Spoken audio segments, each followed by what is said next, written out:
یہاں پہ دورانی صاحب آپ نے بڑی دلچسپ اور بڑے اچھے انداز کے ساتھ اس طرح کہہ لیجیے کہ بڑی کھل کر آپ نے حقائق سے پردہ اٹھایا ہے. وہ اس لحاظ سے بھی کہ آپ نے 46 کی بات کی کہ اس وقت تک ایسا نہیں تھا کہ ہم دو قومیں تھیں یا مختلف قومیں تھیں, ان کے درمیان کوئی نفرت ہزاروں سال یا سینکڑوں سال پرانی, تو ایک دم سے کوئی جمع غفیر اکٹھا ہو گیا, لڑنے لگے, مارنے لگے ایک دوسرے کو, اس طرح گھروں میں اکثر ہو جاتا ہے. تو ایک دم سے اس طرح کا طوفان, اور پھر اب تک آپ نے مطالعہ پاکستان کا بھی ذکر کیا. اچھا, یہ وہ باتیں ہیں جو اب پڑھ کے ہماری جو نسل ہے, ہم یا ہماری جو پچھلی پیڑھی ہے, وہ جوان ہوئے ہیں. اب جب بھی یہ اس طرح کی باتیں جو جرنلسٹ ہیں, جو صحافی ہیں, وہ کرتے ہیں, اگر وہ آتے ہیں, لکھتے ہیں اور بولتے ہیں, تو وہ پھر وہی جو پیڑھی جو پڑھ کے نسل کو جوان ہوئی ہے, وہ کہتی نہیں کہ یہ دشمنی تھی ہمارے درمیان, جو ہندو تھے وہ برے تھے اور مسلمانوں کے ساتھ زیادتی ہو رہی تھی, اور وہاں پر بڑا مسلمانوں کے ساتھ بڑا ظلم کا بازار گرم تھا وہاں پہ. تو آپ کا جو تعلق ہے وہ ملٹری سے ہے, اس وقت بھی ملٹری موجود تھی اور وہیں سے وہ پاکستان میں ہمیں حصہ ملا ملٹری کا. تو آپ نے جب ملٹری میں آپ تھے, آپ نے یہ سب چیزیں دیکھی ہوں گی, پڑھی ہوں گی, کیونکہ وہ اس ادارے سے آپ کا تعلق ہے. تو آپ یہ بتائیے, کیونکہ جو آپ کی بات ہے وہ اس میں تو دو رائے نہیں ہو سکتی, کیا واقعی دو قومیت کے درمیان, جو ہندو مسلم کے درمیان کوئی اس طرح کا جھگڑا تھا کہ لڑائیاں تھیں, یا تو پھر یہ جھگڑا ہم نے بنایا, اگر ہم نے یہ نفرت بنائی تو کیوں بنائی, کس لیے بنائی, اور اب ہم اس سے کیا مقاصد اب تک حاصل کر پائے ہیں, کیا اس سے ہمارے ملک پاکستان کو فائدہ ہوا یا نقصان ہوا؟ ظاہر ہے, دیکھیں دشمنی میں ہمیں تو زیادہ ضرورت تھی ہندوستان سے ترقی کی راہ پہ چڑھنے کی نا. اس میں یہ سب کہوں گا کہ 46 کے بعد نا کچھ جو وہ مولانا آزاد کی کتاب بھی آئی ہوئی ہے, اب تو کچھ جو سینسرڈ پورشن تھے وہ بھی ظاہر کر دیے انہوں نے کہا تھا کہ 30 ایئرس کے بعد اس کو وہ کرنا ہے. کچھ میرا خیال ہے کہ جو کچھ ہارڈ لائنر جو کانگریس کے لیڈرز تھے نا, تو مولانا آزاد نے بھی ان کو قصوروار ٹھہرایا. دیکھیں ایک مائنورٹی کسی بھی وجہ سے, کسی بھی پولیٹیکل ریزنز کا ہے, وہ ایک خوف کا ماحول کریٹ کر رہی ہے اور اپنا کوئی پولیٹیکل پارٹی کو وہ اجاگر کرنے کے لیے کر رہی ہے. ایک میجورٹی پارٹی کو بھی پھر ان کو ایک تسلی اور ان کو ری ایشور کرنا, یہ ان کا بھی ایک فرض بنتا تھا کہ اتنا خوف زدہ آپ نہ کر دیں اور اتنا ہارڈ لائن نہ لے لیں کہ جب وہ ایک ایگریمنٹ آپ کا ہو گیا ٹیبل پہ, اور پھر آپ اس کے بعد کچھ ایسی سٹیٹمنٹس دیتے ہیں کہ جی یہ دیکھی جائے گی, جب برٹش جائے گا تو پھر یہ جو برطانیہ والا جب جائے گا کلونیلسٹ, تو پھر ہم دیکھیں گے کہ ان شیخوں پہ کیسے عمل ہوتا ہے وغیرہ. تو آلریڈی وہ بات جو ہے وہ بگڑی ہوئی ہے. تو آپ بڑے ہیں, آپ زیادہ ہیں, آپ طاقتور ہیں, آپ پولیٹیکلی زیادہ میچور ہیں. کانگریس 1886 کی پارٹی ہے اور بڑے اس کے اندر بڑے بڑے اچھے اور اس کے اوپر بڑے سیزنڈ لوگ, امبیڈکر قسم کے اور نوروجی اور اس طرح کے جو ان کے کانگریس لیڈرز تھے, گاندھی تھا, نہرو تھا, ان کے والد تھے, اور بڑے, تو ان کو پھر اس چیز کا خیال رکھنا چاہیے تھا کہ یہ مینورٹی کو خوف سے نکالے اور ان کو یہ تسلی دے, ان کو کرے. لیکن اب بات یہ ہے نا جی کہ وہ چیز تو ہو گئی نا, واٹ ایور دا ریزن, وہ تو ریورسیبل نہیں ہے نا. نہ ہم یہ خواہش کرتے ہیں, نہ وہ اب میرا خیال خواہش کرتے ہیں. صرف یہ ہے کہ ہم ایک بہت چھوٹی جنگ میں, چھوٹی ذہنیت میں چلے گئے ہیں, اپنے اپنے خول میں چلے گئے ہیں. ہم ادھر کسی کو قصوروار بھی میں کلیئرلی نہیں کہہ سکتا, میری اتنی ڈیپتھ میں وہ نہیں ہے اسٹڈی کہ میں کہہ سکوں کہ جی یہ, لیکن جب ایک ہسٹری چلتی ہے نا جی, تو وہ بڑا دیر لیتی ہے انوائنڈ کرنے میں, اور حقیقت کو سامنے لانے میں اس کا بڑا ٹائم لگتا ہے اس کے اوپر. تو کچھ چیزیں ہماری ان کی بھی اب آ رہی ہیں سامنے, کچھ ہمارے اپنے لیڈرز کی بھی, اور خاص طور پہ جو ہماری جو اس وقت کی نسل کو جو فیڈ کیا گیا ہے. ایک کتاب ہے دا مرڈر آف ہسٹری, کے عزیز نے لکھی ہے, وہ آپ نے پڑھی ہوگی, اگر نہیں پڑھی تو ضرور پڑھیں. کوئی 200 کچھ اوپر جنرل کے عزیز. جی جی کے میں نے عزیز, جی جی جنرل نہیں ہے اچھا وہ, general. He is a historian, وہ تاریخ اوکے دان ہے. وہ کوئی ٹھیک ہے 200-250 پیجز کی کتاب ہے. اس میں انہوں نے پہلی جماعت سے لے کے 12ویں جماعت یا BA تک شاید ایسے ایسے چیپٹرز ہمارے مطالعہ پاکستان کے دیے کہ جو کہ مبالغے پر یا جھوٹ ہے, اور حقیقت ٹھیک ہے ساتھ انہوں نے بیان کیا ہے کہ یہ پڑھایا جا رہا ہے, حقیقت یہ ہے, یہ پڑھایا جا رہا ہے, جس کے اندر کلیئر وہ آپ کو ملتا ہے کہ آفیشل لیول پہ دا ہسٹورینز آف پاکستان دوسری کتاب ہے جس میں انہوں نے تاریخ لکھنے والوں کی کا ذکر اس میں کیا ہوا ہے. تو ٹھیک ہے. وہ چیزیں سامنے. اب جو ہمارے لیے ہے نا جی, ہمارے لیے یہ ساری چیزوں کو مطلب یو کی ناٹ انڈو, اس کو آپ جو ہو چکا ہے نا اس کو آپ ریورس نہیں کر سکتے. ٹھیک ہے. اچھا درانی کیونکہ صاحب آپ کو جو جی یہاں پہ ایک سوال ہے, بڑا اچھا آپ نے کتاب کا حوالہ دیا. تو جی دیکھیے ہمارے ہاں اکثر یہ مانا جاتا ہے کہ اب ہم بڑے ہو گئے ہیں, اب ہم کمانے لگے ہیں, اب ہمارا یہ فرض ہے کہ اب ہم جہاں جس دفتر میں کام کر رہے ہیں وہاں پہ ہم نے صرف اگر کوئی ہمارا ساتھی ہے, اگر اس کا عقیدہ اور ہمارا عقیدہ اگر ایک ہے تو ہم ایک دوسرے کے بھائی ہیں سب. اگر عقیدے کے حوالے سے بھی کوئی اختلاف آ گیا, سوچ کے حوالے سے بھی اختلاف آ گیا, فکر کے حوالے سے بھی اختلاف آ گیا, ایون کہ تجربات اور مشاہدات جو ہوتے ہیں ایک دوسرے سے الگ الگ, ان کے حوالے سے بھی اختلاف آتا ہے, تو اس پہ فوراً فتویٰ لگا دیا جاتا ہے کفر کا. اور اگر جو بھی کوئی بات کرتا ہے ملک میں امن کی امان کی, اس کو لگا دیا جاتا ہے فتویٰ غداری کا. کیا آپ سمجھتی نہیں کہ یہ ہمارا جو معاشرہ ہے یہ کس طرف جا رہا ہے, یہ عدم برداشت کی طرف جا رہا ہے, اور ہمارے پاس کرنے کو بہت ساری چیزیں ہیں. یہ ہمارا ملک ہے, یہاں پہ سب لوگ کام کر رہے ہیں, مختلف فیلڈ میں ورک کر رہے ہیں, تو بجائے اس کے کہ سب اپنا اپنا کام کریں, عقیدہ اور مذہب سب کا ذاتی ذاتی معاملہ ہو, کسی کو کسی دوسرے کسی عقیدے کے ساتھ سروکار نہ ہو. اور اس طرح ہمارے معاشرے میں کیوں نہیں ہوتا؟ ہم اس طرح ایک سویلائز انسان کی طرح اور ایک تہذیب یافتہ مہذب انسان کی طرح کیوں نہیں آگے بڑھتے؟ ہمیں کیا دشواری ہے؟ یہ تو جس طریقے سے ہمارا سلسلہ چلا ہے نا جی, جس طریقے سے یہ ہماری پارٹیشن کہ لیٹ سے 1940 سے کر لیں آپ, جو لاہور ریزولوشن تھا, اور پھر اس کے بعد ایکچولی تو ہسٹورینز نے اس چیز کو بھی آبزرو کیا ہے کہ ایون جناح صاحب نے کئی جگہ پہ جو کہ بہت سیکولر سمجھے جاتے تھے, انہوں نے بھی کئی جگہ پہ اپنی مسلم جو حلقہ تھا کانسٹیچوئنسی جو اس کو کرنے کے لیے کچھ ایسی سٹیٹمنٹس بھی دی تھی کہ جن میں انہوں نے بعد میں کنفیوژن پیدا ہوئی کہ بھئی وہ کیا چاہتے تھے, وہ اسلامی اسٹیٹ چاہتے تھے یا وہ ایک تھیوکریسی چاہتے تھے. لیکن پھر بعد کی جو ان کی تقریریں ہیں, 11 اگست کی تقریر بڑی مشہور, اس میں کلیئرلی انہوں نے کہا کہ جی نہیں اس طرح نہیں, لیکن وہ بہت سارا وہ اسلامی جو وہ اجاگر کر چکے تھے, اور اس کے اندر اس کی وجہ سے پھر وہ کانٹرڈکشن چلی گئی. ان کو تو پھر کوئی اتنا ٹائم ہی نہیں مل رہا نا کہ اپنا کوئی ایک کچھ سیٹ کرتے.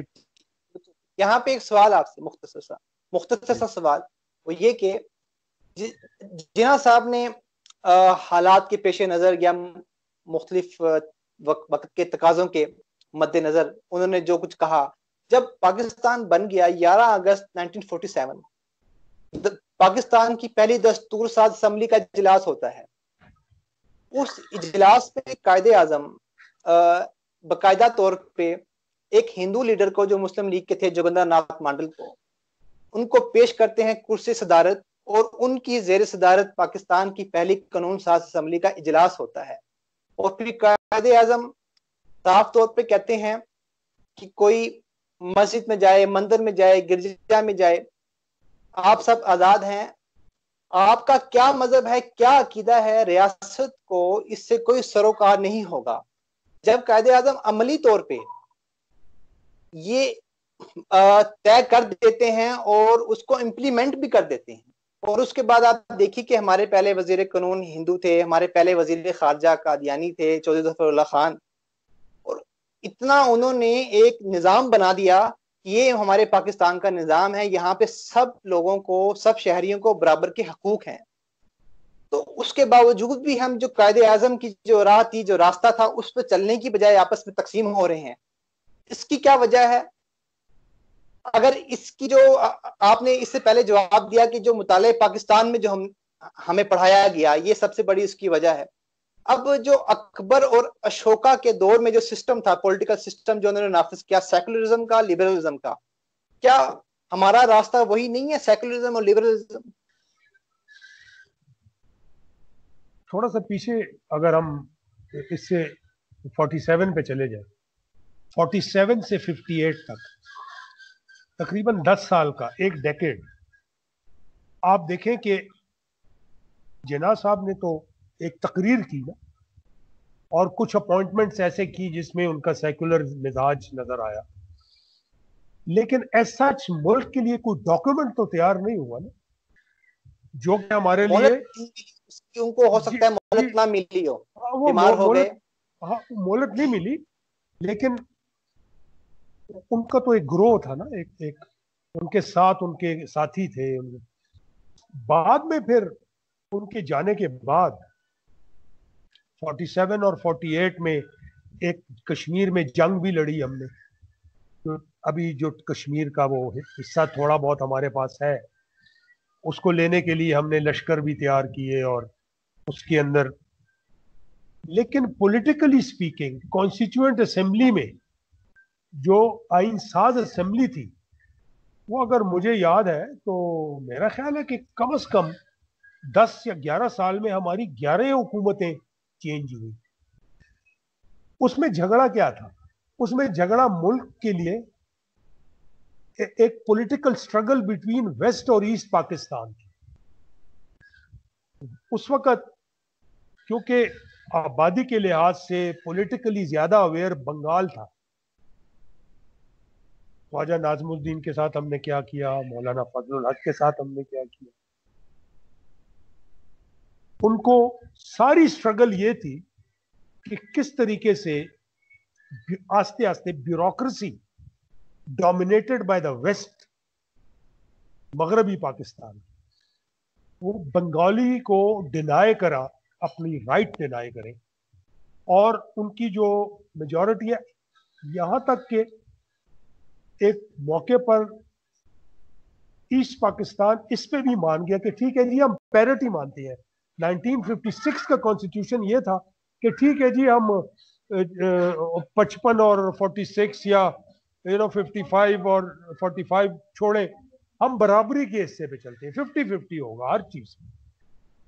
50 ویسٹ کا بے شک ہماری میجورٹی زیادہ ہے، پاپولیشن زیادہ ہے، لیکن ہم برابری پہ چلتے ہیں. 56 کا آئین میں یہ چیز لکھ دی گئی تھی، لیکن اس کو جو امپلیمنٹ کرنے کے، جب الیکشن کرنے کا ٹائم آیا اکارڈنگ ٹو 56، تو جو پہلے 10 سال ہے نا جس کا آپ ذکر کر رہے ہیں، قائد اعظم کی صرف ایک تقریر جو ہے نا، قائد اعظم کی صرف ایک تقریر سب کچھ نہیں تھی. ایک نیا ملک بنا ہے، ابھی اس کی مشینری بھی نہیں تیار ہوئی، اس کا کوئی ایڈمنسٹریشن بھی نہیں ہے، ریفیوجیز کی ایک الغار ہے ادھر، وہاں پہ وہ بہار ڈیسائیڈ ہوا، وہ بنگال ڈیوائیڈ ہوا، یہاں پر پنجاب ڈیوائیڈ ہوا، یہاں پر بہت ساری مائگریشنز کراچی میں آئیں. تو وہ ایک اتنا بڑا ڈس آرڈر تھا کہ اس کے اندر تو مطلب میں سمجھتا ہوں کہ، اور وہ پھر وہ بیمار تھے. Quaid Azam was not fit. آپ کو پتا کہ وہ تو ان کو ٹرمینل بیماری تھی جس سے وہ موت کی طرف جا رہے تھے. اور ان کے تو جب پاکستان موو کے لیے جب وہ انڈیا میں جب مسلم کانسٹیچوئنسی میں تقریروں وغیرہ کے لیے تو بڑی دفعہ یہ تاریخ دانوں نے لکھا ہوا ہے کہ بڑی دفعہ وہ تو ٹرین میں جب سفر کر کے جاتے تھے تو وہ اتنے تھکے ہوتے تھے because of his T B کہ وہ تو تقریر کرنے کے لیے بھی بڑی مشکل سے ٹرین سے نکلتے تھے اور ان کو بہت وہ تھی. تو وہ بیسیکلی تو he was in know position. اور باقی اس کا بنانا اس کا آئیڈیا پاکستان وہ ان کے ساتھ ہی چلا گیا. اور ان کے جو آخری یہاں پہ جی جس طرح آپ نے ذکر کیا ان کے ساتھیوں کا جی کہ وہ بعد میں تو تھے.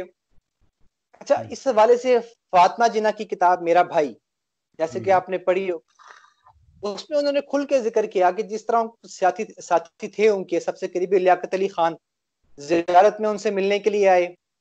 وہاں پہ جناح صاحب کو بتایا گیا کہ انہوں نے فاطمہ جناح نے کہ آپ سے ملنے کے لیے لیاقت علی خان آئے ہیں. جس طرح آپ کو اس واقعے کا پتا انہوں نے کہا یہ دیکھنے کے لیے نہیں آیا میں کیسا ہوں یہ دیکھنے کے لیے آیا کہ یہ میں زندہ کب تک رہوں گا. تو اس میں ان کے ساتھیوں کے حوالے سے کیونکہ لیاقت علی خان صاحب نے ہی جو قرارداد مقاصد ہے 1949 میں وہی انہوں نے منظور کی جس کے بعد وہی سارا سسٹم چل رہا ہے وہی مطالعہ پاکستان میں ہے. تو جو قائد اعظم کی جو سوچ تھی جو ان کا ایک وین تھا وہ ان کے ساتھیوں کا نہ ہونا نہیں تھا. اس وجہ سے بھی ہم نظر نہیں آیا اس وجہ سے بھی ہم پیچھے جی کنٹینیوٹی نہیں رہی نا. وہ ایک شخص کے ساتھ قائد اعظم نے یہ بھی شاید کسی جگہ پہ فرمایا تھا کہ پاکستان کو میں نے اور میرے ٹائپ رائٹر نے بنایا ہے کہ مطلب one main show that way نا. اور وہ بیسیکلی کیونکہ اس وقت کانسٹیٹیوشنل میٹرز یونائٹڈ انڈیا میں انگریز کے ساتھ کانسٹیٹیوشنل میٹرز ڈسکس ہوتے تھے. لیجسلیٹو اسمبلی بنی اس میں لیجسلیٹو اسمبلی میں انڈینز کو اپنی پارٹیسپیشن دی گئی. اس میں پھر یہ پروونشل الیکشنز پھر local bodies representation minority rights ان چیزوں پہ بات ہوتی تھی. نوٹ آپ کو پتہ ہے وہ تو خود مسلم لیگ اور کانگریس کے ایک ہی دفعہ میں دونوں کے ممبرز تھے اور وہ ہے نا. اور تو وہ ہی واز مطلب وہ کہتے ہیں کہ جی وہ ان کی یونٹی کا ایک نشان تھے ہندو مسلم کا. تو یہ تو آستے آستے آستے اس طرف بات چیت آئی. بہت ان کی جی عظیم ہاں تھی وہ ان کی بے شک میں سمجھتا ہوں کہ وہ ہاں ان کے اوپر جو آپ چھوٹا سا ذکر کروں گا. کل میں کتاب پڑھا تھا ڈاکٹر الہی بخش اور ڈاکٹر ریاض شاہ جو قائد اعظم کے کتابوں میں ذکر کیا کہ جب لیاقت علی خان سے مل کے گئے تو 1 گھنٹے کی دونوں کے درمیان گفتگو تھی. جناح صاحب کی طبیعت خراب ہو رہی تھی لیکن ہمیں اجازت نہیں تھی کہ اندر خاص میٹنگ چل رہی تھی. تو جیسی میٹنگ ختم ہوئی تو وہ اندر گئے تو اس سے پہلے وہ کہتے ہیں جناح صاحب اپنی دوائیاں بھی لے رہے تھے کھانا کھا رہے تھے تو ان کی رات کی دوائی کا وقت ہو گیا تھا تو انہوں نے ان کو دوائی دی کہ آپ لیجئے. تو انہوں نے منع کر دیا کہ میں اب جینا نہیں چاہتا. لیکن وہ جو 1 گھنٹے کی گفتگو ہوئی وہ ریکارڈ پہ نہیں آئی کہ کیا ہوا کہ اتنے وہ دل برداشتہ ہو گئے. کہ انہوں نے کہا کہ ایک ایسا آدمی کہ جو کبھی ڈرا نہیں خوف زدہ نہیں ہوا جو جذبات سے بھی بلند تھا اس کی آنکھوں میں آنسو تھے کہ میں اب جینا نہیں چاہتا. تو جو ہم نے قدر کے ساتھ کیا اس کے بعد ہمارے ساتھ بالکل ٹھیک ہو رہا نہیں. میں سمجھتا ہوں کہ میرا خیال وہ اس کیلیبر کی شاید ان کے پاس فرینکلی ٹیم نہیں تھی. اس طرف ہمارے پاس وہ بیوروکریسی نہیں تھی جو انڈیا کے پاس تھی. انڈیا کی پولیٹیکل پارٹی جو تھی کانگریس جس نے اس سارے کو لیڈ کیا وہ ایک باغی پارٹی کی طرح نہیں ابھری تھی. اس کو تو بنانے میں بھی وہ ہیوم شامل تھا وہ جو انگریز تھا. وہ چاہتا تھا کہ جی یہ جو گورنمنٹ کے ساتھ مل جل کے ہندوستان کی بہتری کے لیے تو وہ ان کی ایک بڑی ڈیپتھ تھی. 47 پر پہنچنے کے لیے انہوں نے بہت لیڈرشپ ان کی تیار ہوئی ان کے بہت مائنڈز کلیئر ہوئے اور اس کے بڑے بڑے قداور شخصیتیں جو ہے وہ سامنے آئی تھی. پاکستان کے پاس ایک movement led by Quaid Azam, اس کے علاوہ کوئی ایسی شخصیت آپ کو تاریخ میں نظر نہیں آتی کہ جو اس کیلیبر کی ہو. کوئی کیلیبر تھا ہی نہیں، مطلب بہت ہی زمین آسمان کا فرق تھا. آپ نے بالکل وضاحت کے ساتھ یہ بات بتائی، لیکن جس طرح آپ کہہ رہے ہیں کہ کوئی کیلیبر نہیں تھا، ہمارے پاس کوئی قدآور لیڈر نہیں تھا، انڈیا کے پاس تھا، لیکن جب انڈین فوج سے جب یہاں پہ آئے جنرل ایوب خان، وہ تو اتنے عظیم انسان تھے، اتنے عظیم جنرل تھے کہ ہمارے جو وزیر اعظم پاکستان ہے عمران خان صاحب، وہ ان کی تعریف میں کوئی دودھ اور شہد کی نہریں بہا دیتی ہیں. تو وہ ہم ان کی عظمت کو کیوں نہیں مانتے؟ کیا آپ ان کی عظمت کی قائل ہیں جنرل ایوب خان کی؟ نہیں، میں تو قائل نہیں ہوں، میں تو بالکل قائل نہیں ہوں. میں سمجھتا ہوں کہ ایک سٹیج پہ جا کے پھر وہ سول بیوروکریسی کے ساتھ ہم پلہ، اور پھر ان کے بعد ان کو سائڈ پہ کر کے خود، اور وہ جو دور 10-11 سال کا ان کا تھا،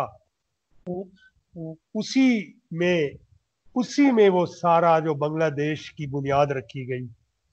بلکہ میں تو یہ کہوں گا کہ ہم اتنے زیادہ انسینسٹیو تھے